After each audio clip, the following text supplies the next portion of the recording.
What's up, everyone? This is Ramon DeFranco here, and welcome to episode 2 of the Hockey Story series. In today's society, cancer has affected so many players one way or another, vice versa, in the National Hockey League.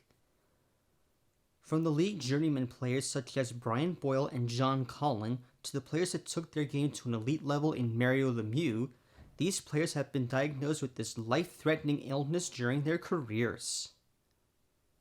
Let's think about it. Just 2 years ago, we saw Philadelphia Flyers forward Oscar Lindblom beat his cancer and now has some best years left in him. While most of these players continued their careers after treatment was over, sooner or later it becomes understandable that they weren't exactly the same players upon their return.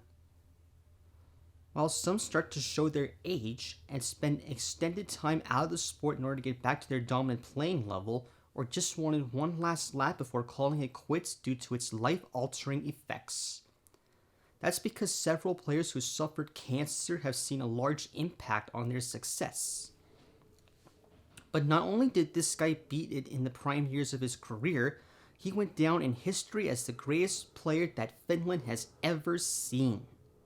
In fact, this is the story of Saku Koivu, who went from cancer to the Hall of Fame. In order for me to tell you this, I would like to take you back to June 25th, 1993, when Finnish forward Saku Koivu was taken 21st by the Montreal Canadiens in the 1993 entry draft, scoring 10 points in 46 games with TPS Turku in the prior 92-93 season. And having spent 2 years in the Finnish league, having won some individual awards, scoring 127 points in 92 games, Koivu made it to North America and made the Habs opening night roster during training camp. Although he knew little about the French language rather than Finnish, the 21-year-old made a great first impression for himself as he scored 20 goals to go with 45 points, having played all 82 games.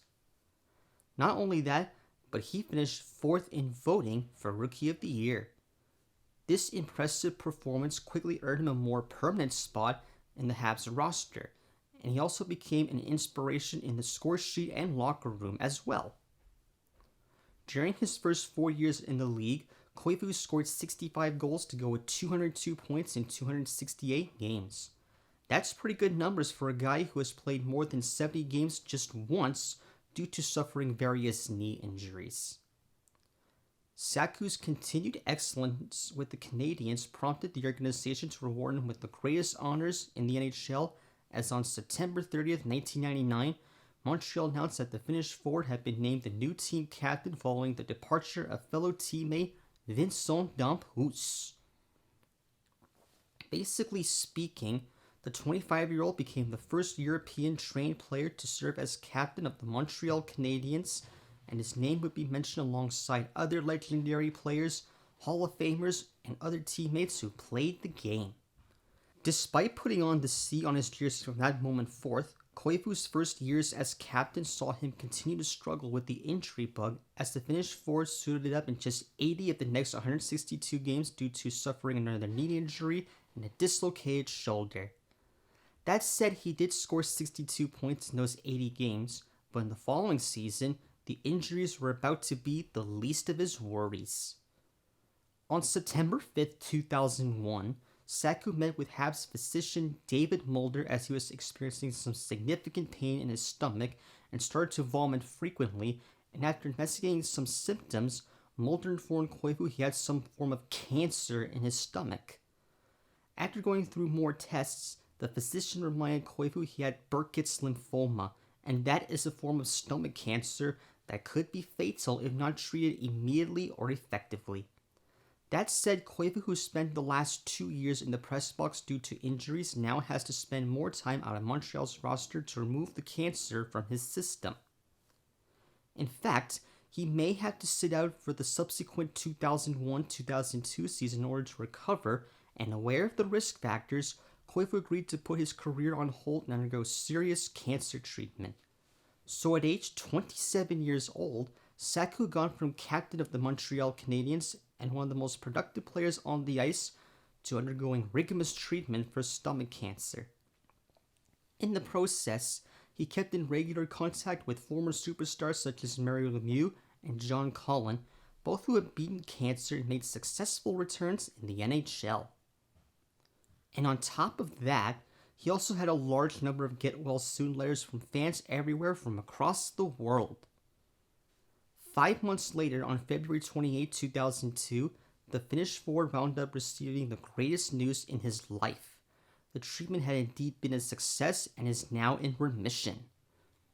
It is difficult to believe that Saku Koivu had beaten stomach cancer, and only now he is hoping to get back on the ice as soon as possible.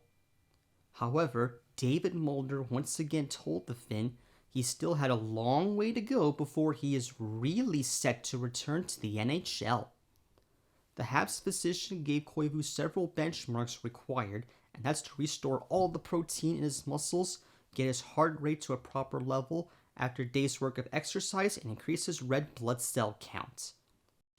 Saku hoped to accomplish these goals by the time the 02-03 season rolled around. Sooner or later, he was able to shape up and reach his benchmarks 2 weeks after getting into remission. This led Mr. Mulder to dub Koivu as a preparation machine, and because of that, Mulder deemed Koivu to be healthy enough to be given the green light to return to the best league in the world. Now, if this is not one of the most remarkable recoveries the league has ever seen, I just don't know what to say. On April 9, 2002, the Finnish forward put on his Montreal Canadiens jersey for the first time in almost a calendar year and made his season debut against the Ottawa Senators. Prior to the start of the game, each of the 20,000 plus fans in attendance gave the 27-year-old a standing ovation. In fact, the crowd stood and cheered continuously for 10 straight minutes in welcoming their captain back from recovering from a dangerous and life-threatening illness. Although he had just 10 minutes of ice time and had a silent night on the scoreboard, it didn't matter so much. I don't care if he played one shift that evening, Koivu accomplished something very few thought possible. And not just that, he also stayed with the Habs for the last 2 games as Montreal looked to book their place in the playoffs after a 3-year absence. If his rapid return wasn't enough, the Finnish forward scored 2 points in 3 games, and the Canadiens made the playoffs for the first time in nearly half a decade. And once there, Koivu continued to show why he was so important to his teammates as he tallied 10 points in 12 playoff games before the Habs lost to the Carolina Hurricanes in round 2. Wow! It's hard to believe that almost missing out on the entire season to undergo cancer treatment, Saku scored 12 points in 15 games in both the regular season and the playoffs combined. That's no wonder why he was named team captain. Just talk about leading by example. Following this turbulent yet inspiring comeback, Saku Koivu had been named the recipient of the 2002 Bill Masterton Trophy for perseverance, sportsmanship, and dedication to hockey. You can't give it to someone else. Not really, no. Also, he would continue to proudly serve as the Canadiens' captain and be the best player for so many years after this. The former first-round pick would post a pair of 20-goal seasons and 2 70-point seasons en route to scoring 106 goals, score 370 points over the next 7 years. This includes a career-high 22-goal and 75-point season in 2006-2007. And this meant that after 14 years with the Habs, Saku Koivu scored 191 goals and 641 points, and that puts him in the top 10 players in Montreal Canadiens franchise history for points scored. And not only that, but Koivu had the reputation of being the most prolific scorer for the league's oldest and most successful franchise. And he also been the team captain for 10 years before leaving the team via free agency and signing with the Anaheim Ducks in 2009. This tenure as the captain tied the late Jean Beliveau for the longest captaincy in Montreal Canadiens franchise history and made him the first captain to not be traded for quite a while. Saku then spent the next 5 years with the Anaheim Ducks and continued to put up great numbers despite entering in his late 30s. He scored 64 goals and 191 points in 332 games with the Ducks from 2009 to 2014, including a 19-goal, 52-point season in his first year in California. And shortly after his fifth season with Anaheim, and with him quickly approaching his 40th birthday, the Finnish forward decided it's time for him to hang up his skates and call it a career. On September 10, 2014, Koivu had announced his retirement from playing in the best league in the world after 19 years, posting a respectable 256 goals to go with 832 points in 1,124 games played. That's not bad for a guy who had to fight cancer during his prime, is it? Following his retirement, Saku headed back home to Finland and started his career in management, and he started that career with TPS Turku, a team he had played prior to moving to North America and has owned since 2007.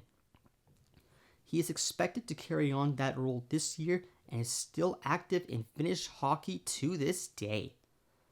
In the front office, Koivu has received numerous accolades following his lengthy playing career. For example, in 2015, Saku was inducted into the Finnish Hall of Fame thanks to the charity work in Finland, both on and off the ice. Also on May 21st, 2017, Saku Koivu was inducted to the International Ice Hockey Federation Hall of Fame alongside fellow countryman and Hall of Famer Teemu Salami. That's probably because of the number of medals he won for his country, including a silver medal in the 2006 Winter Olympics and a gold medal in the 1995 World Junior Championship. So having spent 19 years in the NHL, being one of the best players in Montreal Canadiens history, winning a large number of medals during his career and being inducted into the IIHF Hall of Fame, that is what I love to call a successful career.